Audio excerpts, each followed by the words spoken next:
wanted to make the cookbook so that people from around the world can learn about our cultural foods, and so that people from our culture can also learn how to make the food if they don't know how to.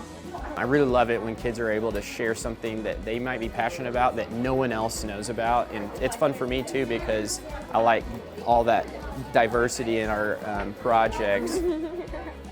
I just took it as an opportunity to show what I know about my culture and my cultural food.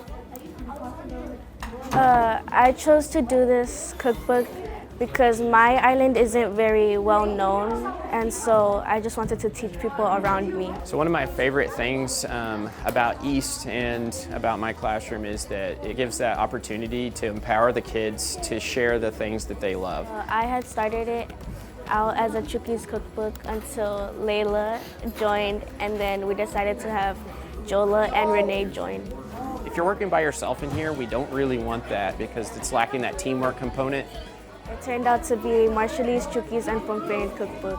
At the beginning of the year, I'll expose kids to tons and tons of project-based learning projects. Parson Hills was one of those inspirations for us. I think that's probably where they had their initial like, oh, we could do something like that. This project is fun to do because then people learn, and we love to teach people about our culture. We always have an emphasis with technology or innovation. We're using a computer to make our digital cookbook. The technology they're using right now is Canva to get their project out and their cookbook out to everybody in our community. People are mostly online, so we decided to make a digital cookbook instead of print. It kind of shares a piece of their heart, and it allows us to say, hey, that does matter and your interest does matter. They're writing something that's real and it has an actual outcome that could impact them.